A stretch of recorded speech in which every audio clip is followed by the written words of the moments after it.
നമസ്കാരം. തുടർച്ചയായി ആവർത്തിക്കപ്പെടുന്ന കുട്ടികൾക്കിടയിലെ കുറ്റകൃത്യങ്ങളുടെ റിപ്പോർട്ടുകൾ നൽകുന്ന സൂചനകൾ കേരളത്തിന്റെ സാമൂഹ്യ സ്ഥിതിക്ക് അത്ര ആശാസ്യമായ ഒന്നല്ല. സഹപാഠിയെയോ സുഹൃത്തിനെയോ അത്രമേൽ മാരകമായി പ്രഹരിക്കുകയും മൃതപ്രായനാക്കുകയും ചെയ്യുന്നത് കേവലം കുട്ടികൾക്കിടയിലെ അടിപിടി എന്ന് മാത്രം കരുതാവുന്ന ഒന്നല്ല.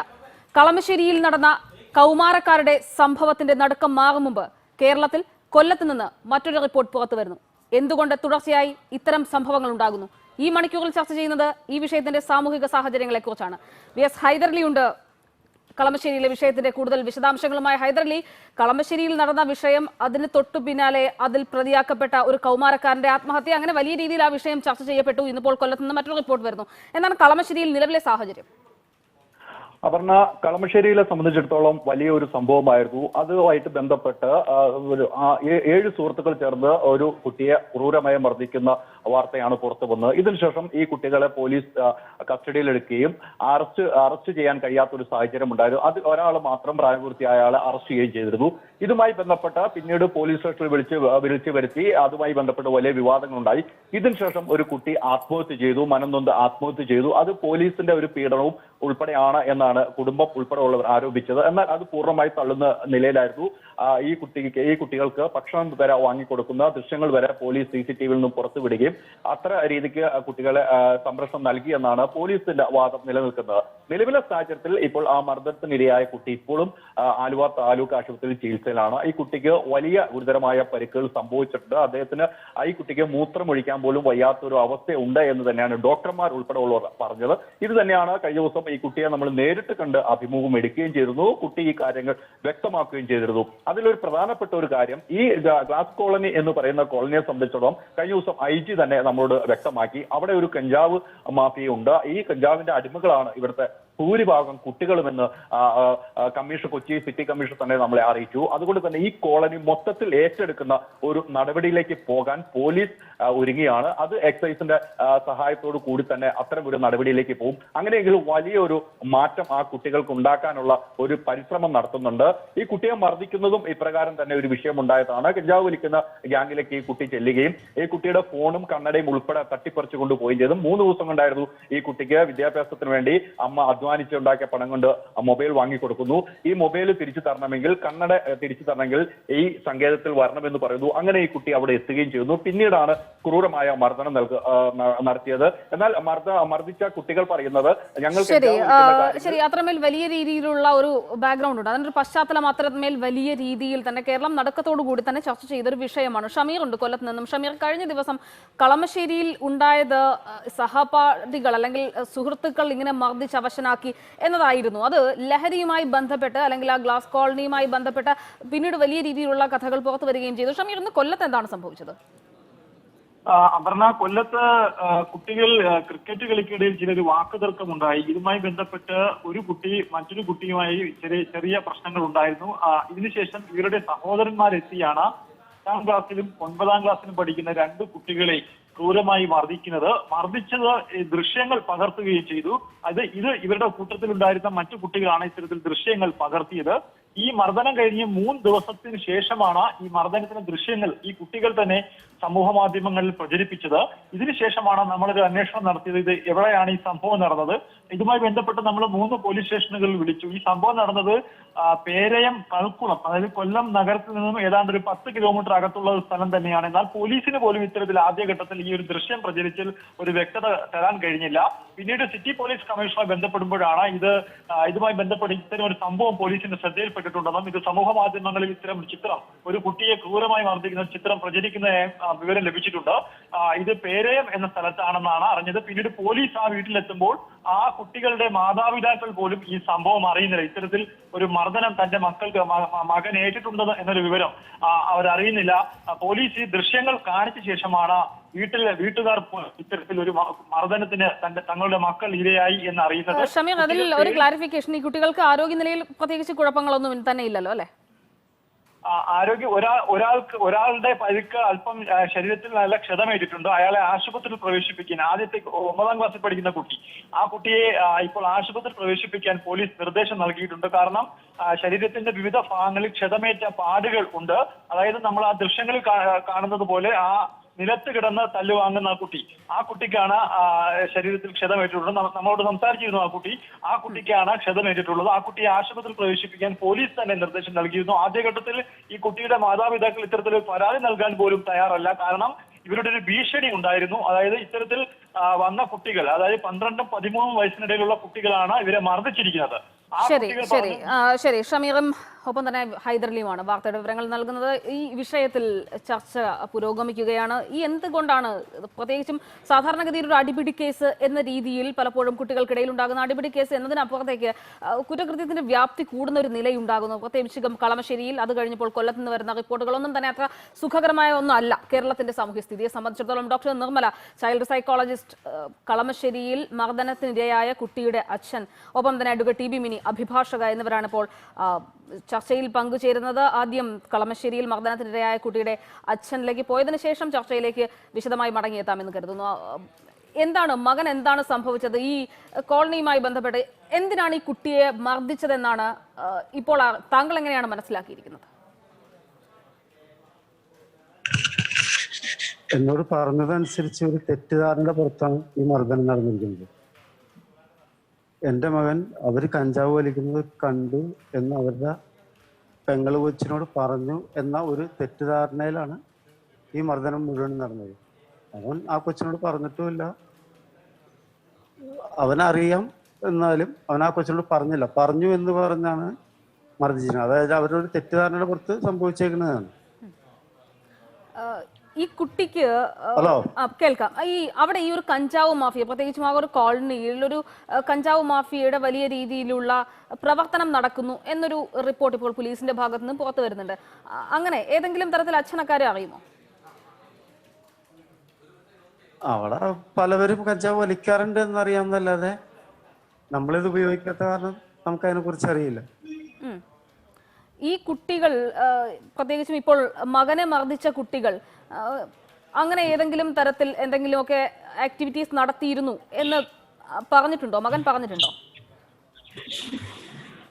മകൻ പറയണ്ട. അതിക്ക് മുമ്പ് ഇതില് 2 കുട്ടികളെ കുറിച്ച് നല്ല അഭിപ്രായമായിരുന്നു. ആ മരിച്ച കുട്ടിയും പിന്നെ അജീഷ് എന്ന് പറയുന്ന കുട്ടിയും, അതിന്റെ ഇളയതൊരു 12 വയസ്സുകാരനുണ്ട്. ആ കുട്ടിയും അതിന്റെ നടുക്കൊരു കുട്ടിയുണ്ട്.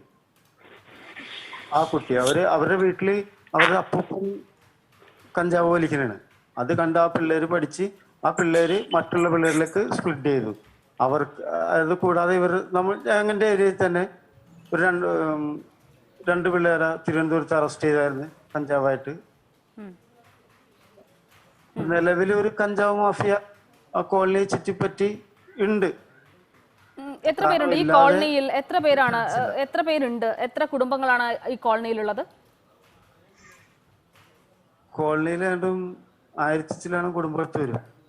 ശരി, ദയവായി തുടരുക, അല്പസമയം കൂടി.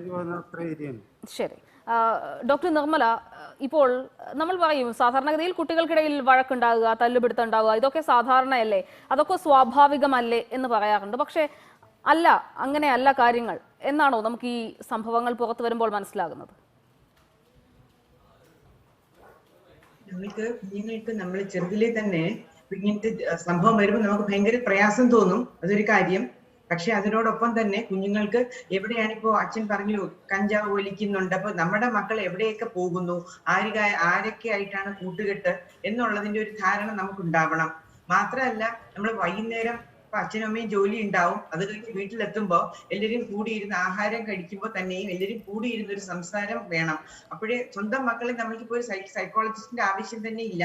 ഒരമ്മയ്ക്കും അച്ഛനും തന്നെ ഒരു കുഞ്ഞിന്റെ മുഖത്തോട് നോക്കുമ്പോൾ തന്നെ നമുക്ക് മനസ്സിലാക്കാൻ പറ്റും കുഞ്ഞുങ്ങൾക്ക് എന്തൊക്കെ പ്രയാസം. ഞാൻ പറയുന്നത് കേൾക്കാമോ? കേൾക്കാം ഡോക്ടർ, പറയൂ. എന്തൊക്കെ പ്രയാസമുണ്ട്, എന്തൊക്കെയാണ് ഉള്ളത്. മാത്രമല്ല, കുഞ്ഞുങ്ങൾക്ക് ഈ കൗമാരക്കാർക്ക് എപ്പോഴും അവര് വികാരങ്ങളാണ് അവരുടെ മനസ്സിനെ നിയന്ത്രിക്കുന്നത്. അതുകൊണ്ട് തന്നെ ഒരു കൊച്ചു എന്തെങ്കിലും പ്രയാസങ്ങള് അവർക്ക് വിചാരിക്കുന്ന കാര്യങ്ങൾ നേടാതെ വരുമ്പോ കൗമാരക്കാർ വളരെ ശക്തമായി പ്രതികരിക്കും. പക്ഷെ അത് അച്ഛനമ്മമാരുടെയും ടീച്ചർമാരുടെയും ചുമതല തന്നെയാണ്.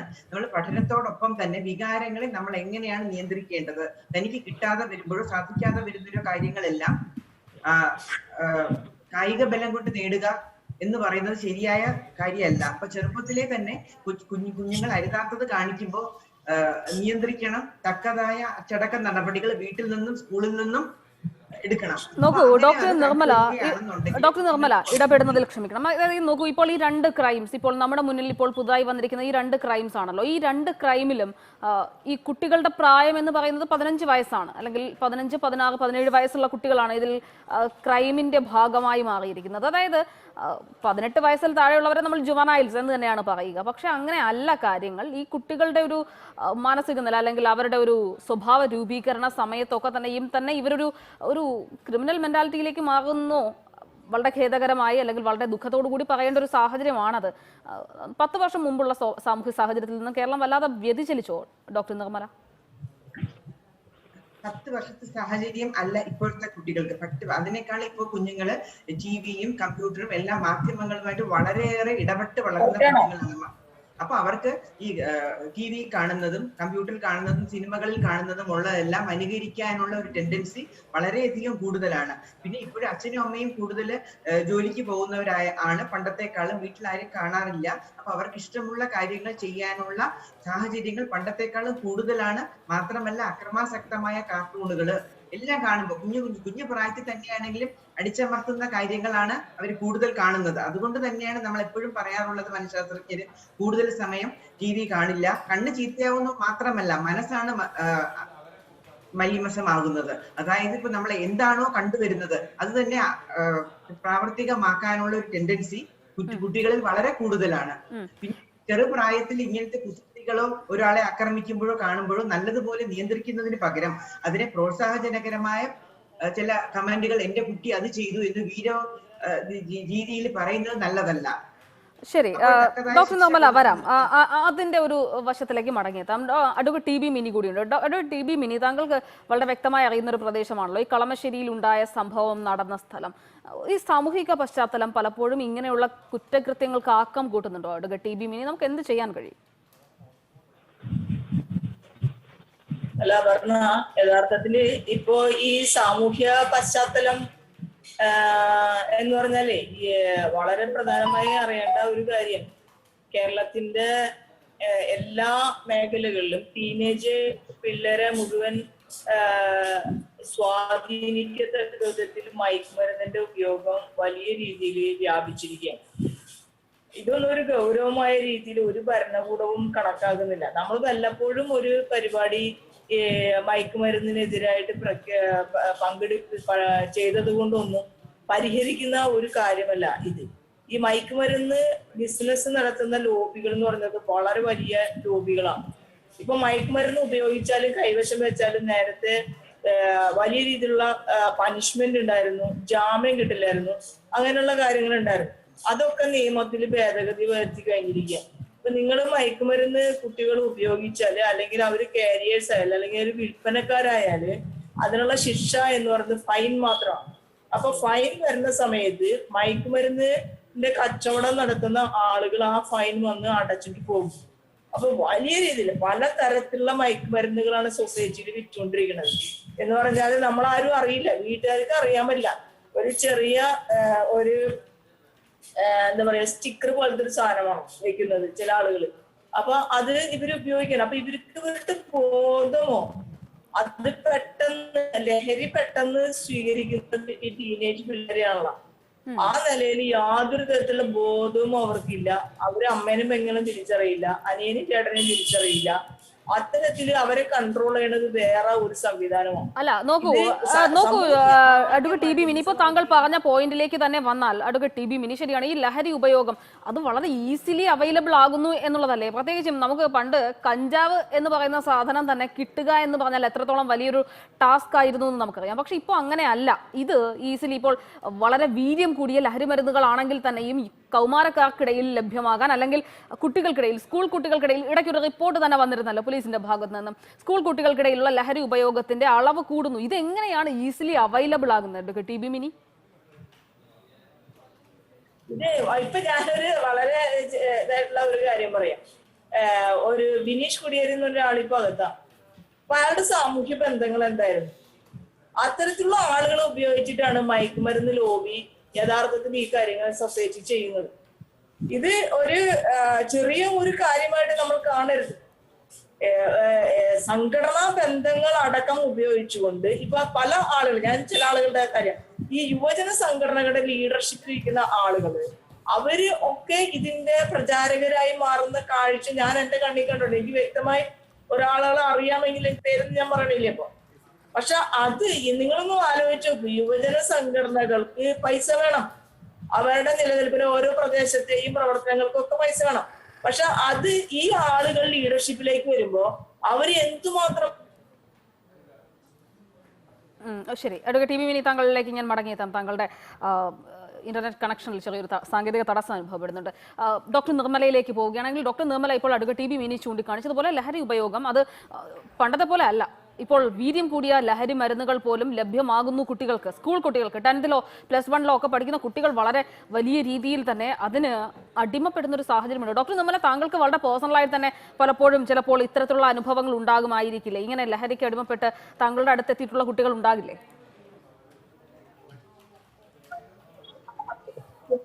ഡോക്ടർ നിർമ്മല, ലഹരിയുടെ അടിമപ്പെട്ട് കുട്ടികളായിട്ട് എനിക്ക് വന്നിട്ടില്ല.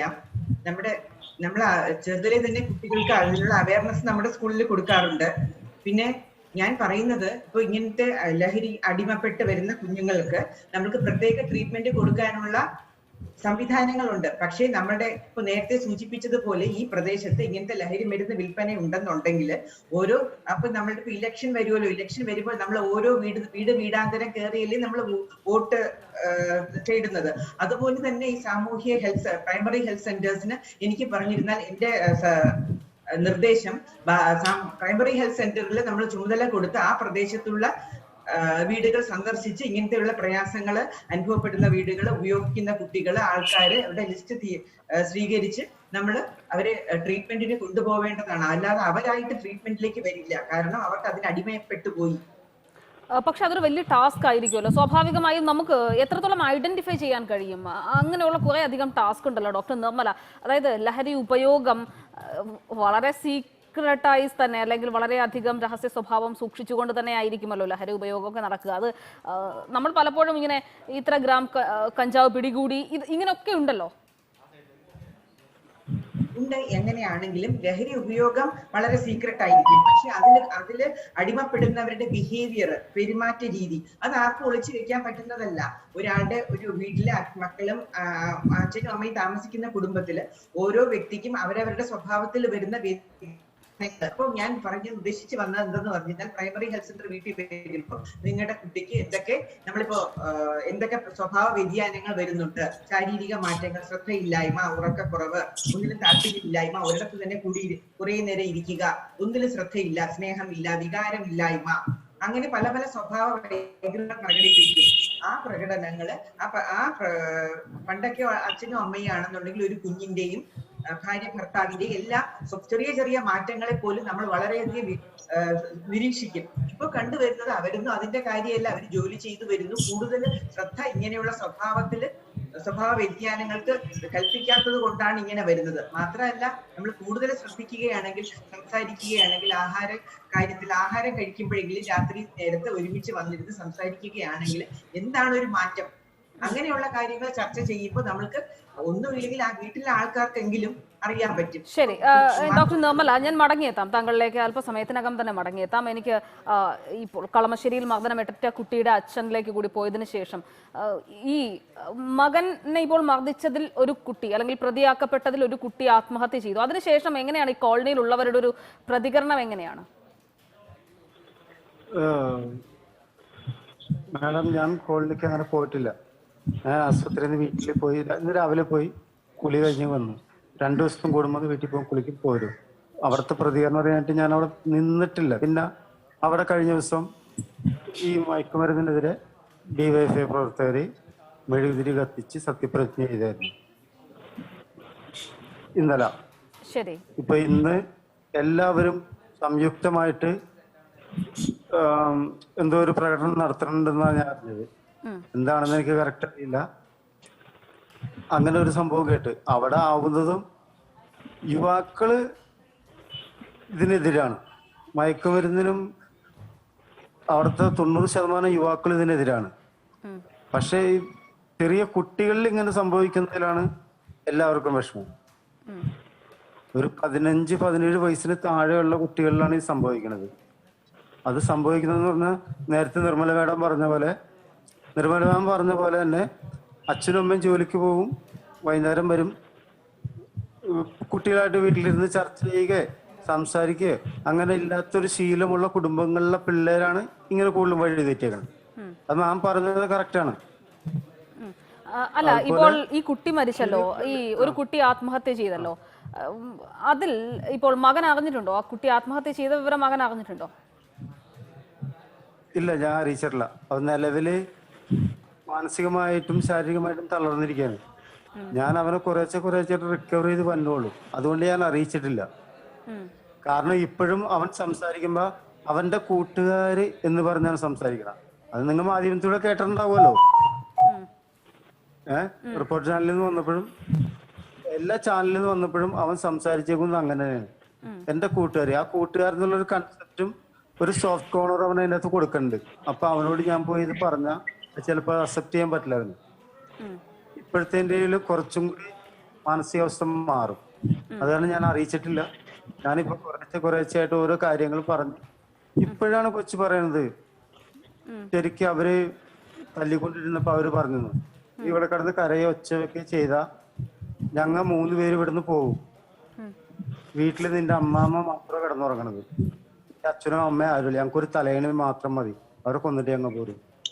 അതുകൂടി കേട്ടപ്പോ കൊച്ചു അക്സെപ്റ്റായി. കൊച്ചിപ്പോ കുറേശ്ശെ റിക്കവറായി വന്നുള്ളൂ. ഇപ്പോഴാണ് കുട്ടി പറയുന്നത് ഈ കാര്യങ്ങളൊക്കെ. അതായത് അമ്മമ്മയെ കൊല്ലുമെന്ന് ഈ കുട്ടികൾ ഭീഷണിപ്പെടുത്തിയിരുന്നു. അതുപോലെ ഇവനെ കൊന്നിട്ട് പുഴയിലേക്ക് എറിയുമെന്നും പറഞ്ഞു. അതുകൊണ്ടാണ് കുട്ടി ഒന്നും തിരിച്ചു ചെയ്യാതെ അവരെ ദേഷ്യം തീർന്നവരെ തല്ലുകൊണ്ടത്. പിന്നെ സാധാരണ എൻ്റെ അറിവിലൊരു മനുഷ്യന്റെ മുഖത്തിട്ട് ഒരു 3-4 അടി കിട്ടിക്കഴിഞ്ഞാൽ നമ്മളുടെ കോൺസെൻട്രേഷൻ പോവും, പിന്നെ പെട്ടെന്ന് പ്രതിരോധിക്കാനുള്ള ശേഷി ഉണ്ടാവില്ല എന്നൊക്കെയാണ് ഡോക്ടേഴ്സ് പറഞ്ഞ് കേട്ടത്. അപ്പൊ അതുകൊണ്ടാണ് കൂടുതൽ അങ്ങനെ നിന്ന് തല്ലുകൊണ്ടെന്ന് പറയണം. ഡോക്ടർ നിർമ്മല, നോക്കൂ, ഇപ്പോൾ അച്ഛൻ പറയുന്നത് കേൾക്കുമ്പോൾ, അതായത് അമ്മമ്മ വീട്ടിൽ തനിച്ചേ ഉള്ളൂ, നീ ഇപ്പോ ഞങ്ങൾ 3 പേരും അങ്ങോട്ടേക്ക് പോവും, ഒരു തലയണയുടെ ആവശ്യമുള്ളൂ. അതായത് ഇങ്ങനെയൊക്കെയുള്ള ചിന്താഗതി എന്താണ് പറയുക? അങ്ങനെ കുട്ടികൾ ചിന്തിക്കുന്നു. ഇതിനൊക്കെ കാരണം നമ്മൾ ചെറുതിലെ കുഞ്ഞുങ്ങളെ വളർത്തുമ്പോൾ എല്ലാ കാര്യങ്ങളും ഇപ്പൊ ഞാൻ ഒരു മനഃശാസ്ത്രപരമായ ഒരു കാര്യം സംഭവിക്കുമ്പോൾ നമ്മൾ എപ്പോഴും അതിന്റെ റൂട്ട് കോസ്, മൂല കാരണമാണ് തേടുന്നത്. ഒരു കുഞ്ഞ് ഈ 17 വയസ്സായപ്പോ ഇങ്ങനെ ചെയ്യാൻ കാരണം ചെറുതിലെ നമ്മൾ വീട്ടിൽ ഒരു കാര്യം ചെയ്യുമ്പോൾ ഇപ്പോഴത്തെ കണ്ടുവരുന്ന ടെൻഡൻസികൾ, മാതാപിതാക്കള് എന്ത് കാര്യം പറഞ്ഞാലും സാധിച്ചു കൊടുക്കുകയും ചെയ്യും. സ്കൂളുകളിലാണെങ്കിൽ എന്തെങ്കിലും ഒരു കാര്യം വന്ന അധ്യാപകൻ എന്തെങ്കിലും ശിക്ഷ കൊടുത്തു കഴിഞ്ഞാൽ പിന്നെ അധ്യാപകർക്കാണ് ഭയങ്കര അവരെ ക്രൂശിക്കുന്നത് പോലെയാണ് എല്ലാവരും പെരുമാറുന്നത്. കാരണം കുട്ടികൾക്ക് ഞാൻ പണ്ട് അച്ഛനും അമ്മമാരും അധ്യാപകരും കുട്ടികൾക്ക് നല്ല ശിക്ഷ കൊടുക്കുമായിരുന്നു. ആ ശിക്ഷ ഇപ്പൊ വളരെ തീരെ ഇല്ല എന്ന് തന്നെ പറയാം. അപ്പൊ അവർക്ക് ഞാൻ എന്തോ വലിയ ആളാണ്, ഞാൻ വിചാരിച്ച എന്ത് സാധിക്കും എന്നുള്ളൊരു രീതിയിലാണ് കുട്ടികൾ വളർന്നു വരുന്നത്. മാത്രമല്ല, ഒരു കുട്ടിയോ 2 കുട്ടിയോ മിക്കവാറും മാതാപിതാക്കൾക്ക് കാണുകയുള്ളൂ. അപ്പൊ ഞാൻ എന്തെങ്കിലും പറഞ്ഞാൽ തന്നെ അവൻ എന്തെങ്കിലും ചെയ്തു കളയും ഇങ്ങനത്തെ ഒരു സെന്റൻസ് മിക്കവാറും മാതാപിതാക്കൾ പറയുന്നുണ്ട്. കുട്ടികളെ നമ്മൾ ഒരിക്കലും പേടിച്ച് മാതാപിതാക്കൾ വളരരുത്. കുട്ടികൾ മാതാപിതാക്കളെ പേടിച്ച് വേണം വളർത്താൻ. ഒന്നുമില്ലാതെ എല്ലാ കാര്യങ്ങളും സാധിച്ചു കൊടുത്ത് അവർക്ക് പഠനത്തിന് അവർക്ക് ഒരു ദുഃഖവും അറിയിക്കാതെ ആണ് ഇപ്പോഴും അച്ഛനമ്മമാര് വളർത്തുന്നത്. മാത്രമല്ല, വികാരങ്ങളെ നിയന്ത്രിക്കാൻ അവരെ പഠിപ്പിക്കണം. നമുക്കൊരു ഗുഡ് പാരന്റിങ് എന്നുള്ളത് നമുക്ക് ഇപ്പോഴും ഒരു സ്വപ്നമാണോ ഡോക്ടർ നിർമ്മല? ഒരു ഗുഡ് പാരന്റിങ് എന്ന് പറഞ്ഞാൽ എന്താകണം എന്നുള്ളതിനെ കുറിച്ച് നമ്മുടെ സൊസൈറ്റി അത്ര അവെയർ അല്ലാന്ന് തോന്നുന്നുണ്ടോ? തീർച്ചയായിട്ടും സൊസൈറ്റി അവെയർ അല്ല. ഗുഡ് പേരന്റിംഗ് എന്ന് പറയുന്നത് കുട്ടി പഠിച്ച് മാർക്ക് വാങ്ങിക്കുന്നതിലല്ല കാര്യം. ഇപ്പൊ കഴിഞ്ഞ കാലങ്ങളിലൊക്കെ എത്രയോ വിദ്യാഭ്യാസ യോഗ്യതയുള്ളവരല്ലേ കൊലപാതകങ്ങളൊക്കെ നടത്തി വരുന്നത്.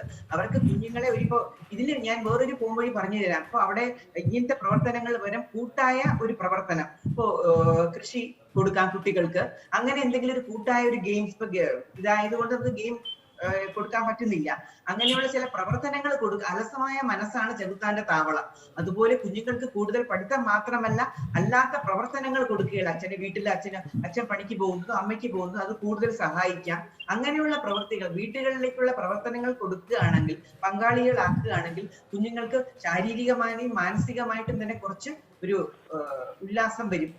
ശരി, അഡ്വക്കേറ്റ് ടി ബി മിനിയിലേക്ക് കൂടി പോകേണ്ടതുണ്ട് എനിക്ക്. ടി ബി മിനിയുടെ പ്രത്യേകിച്ചും ഇപ്പോൾ കളമശ്ശേരി വിഷയത്തിൽ അതിന്റെ ഒരു സാമൂഹിക പശ്ചാത്തലമൊക്കെ തന്നെ വലിയ രീതിയിൽ ചർച്ച ചെയ്യപ്പെട്ടു. ഇപ്പോൾ കുട്ടിയുടെ അച്ഛൻ പറഞ്ഞതുപോലെ തന്നെ അഡ്വക്കേറ്റ് ടി ബി മിനി, യുവജന സംഘടനകളൊക്കെ ചില സമയങ്ങളിൽ വലിയ രീതിയിൽ ക്യാമ്പയിൻ നടത്തിയിരുന്നു. എനിക്ക് ഓർമ്മയുണ്ട്, ഇടതുമുന്നണിയുടെ തന്നെ യുവജന സംഘടന ഡിവൈഎഫ്ഐ ഒക്കെ തന്നെ ഈ ആന്റി ഡ്രഗ് ക്യാമ്പയിനൊക്കെ വളരെ വലിയ രീതിയിൽ സജീവമായി നടത്തിയിരുന്നു. പക്ഷേ ഒരു പരിധിവരെ മാത്രമേ ഈ ക്യാമ്പയിനുകളൊക്കെ നടക്കുന്നുള്ളൂ. അത് കഴിഞ്ഞാൽ അവിടെ അവസാനിക്കുകയാണ്. ഇതിന് ഈ നമ്മൾ എന്ത് ചെയ്യും? എത്രയാന്ന് വെച്ചിട്ടാണ് ക്യാമ്പയിൻ നടത്തുക? എത്രയാന്ന് വെച്ചിട്ട് അവെയർ ആക്കുക ആളുകളെ?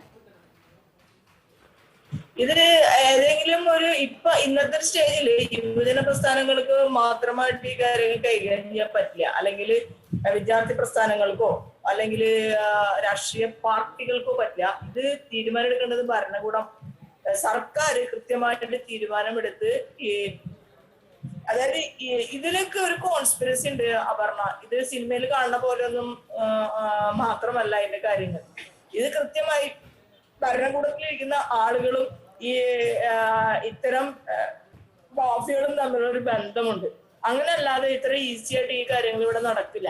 അപ്പൊ ഭരണകൂടം ഏറ്റവും ശക്തമായിട്ട് രീതിയിൽ കഞ്ചാവ് ഉപയോഗിക്കുന്നവരല്ല, മയക്കുമരുന്ന് ഉപയോഗിക്കുന്നവരും വിൽപ്പന നടത്തുന്നതും അതിന്റെ മുതലാളിമാരായിട്ടുള്ള ആളുകളും ഇടനിലക്കാരും ഇത്തരം ആളുകൾക്കെതിരായിട്ടുള്ള സ്ട്രിക്റ്റ് ആയിട്ടുള്ള നടപടി എടുക്കുന്നതിലൂടെ മാത്രമേ ഈ പ്രശ്നത്തിന് ഇനി പരിഹാരം കാണാൻ കഴിയുള്ളൂ. തീർച്ചയായും അവയർനെസ് എന്ന് പറയുന്നത് ചെയ്യേണ്ട കാലം എന്ന് പറയുന്നത് വേറെയാണ്. അതൊക്കെ കഴിഞ്ഞു പോയി. ഇനി ഇവിടെ കൃത്യമായിട്ടുള്ള ശിക്ഷ നടപ്പിലാക്കിയല്ലാതെ ഈ കാര്യത്തിൽ ഒരു കാര്യവുമില്ല. അത് നിയമം മൂലം ഇത്തരം തെറ്റുകൾ ചെയ്യുന്ന ആളുകൾ അകത്ത് പോകുമെന്ന് കണ്ടു കഴിഞ്ഞാൽ മാത്രമേ ഈ വിൽപ്പനയ്ക്ക് ഒരു ഹൈഡെങ്കിലും വരുള്ളൂ. ഇവിടെ ആ ഹൈഡ് പോലും ഇല്ല. ഇപ്പൊ എല്ലാവർക്കും സുഖസുന്ദരമായി. സൊസൈറ്റി ഒരുപാട് പ്രശ്നങ്ങളുണ്ട്. ഒന്നാമത്തെ രാഷ്ട്രീയ പ്രവർത്തനം സൊസൈറ്റിയിൽ ഒരു സംഘടനകൾക്കും ഇല്ല. ഒരു സാമൂഹ്യ മാറ്റത്തിന് വേണ്ടിയുള്ള ഡെഡിക്കേറ്റഡ് ഇതൊക്കെ മനുഷ്യ ജീവിതത്തിൽ ആവശ്യമുള്ള കാര്യങ്ങളല്ലേ. പക്ഷെ അതൊന്നും തന്നെ സാമൂഹ്യ പ്രവർത്തന രംഗത്തില്ല. ഇപ്പൊ പാർലമെന്ററി പ്രവർത്തനവുമായി ബന്ധപ്പെട്ട് എങ്ങനെ അധികാരം പിടിക്കണം എന്നുള്ള ഒരു പ്രശ്നം മാത്രമേ നമ്മുടെ തീർച്ചയായും നമ്മുടെ കൗമാരക്കാരിലേക്ക് കൂടി കണ്ണോടിക്കുക എന്നുള്ളത് ഒരു വലിയ രാഷ്ട്രീയ പ്രവർത്തനമായി മാറുന്ന കാലഘട്ടത്തിലൂടെയാണ് കടന്നു പോകുന്നത് എന്നുള്ളതിന്റെ കൃത്യമായ റിപ്പോർട്ടുകളാണ് കൊല്ലത്ത് നിന്നും കളമശ്ശേരിയിൽ നിന്നും പുറത്തു വരുന്നത്. വളരെ നന്ദി അതിഥികൾക്ക്, doctor Nirmala, advocate T B mini, ഒപ്പം തന്നെ കളമശ്ശേരിയിൽ മർദ്ദനമേറ്റ കുട്ടിയുടെ പിതാവ് ചർച്ചയിൽ പങ്കെടുത്തതിന്. ഇടവേളയ്ക്ക് ശേഷം വാർത്തകൾ തുടരും. നമസ്കാരം.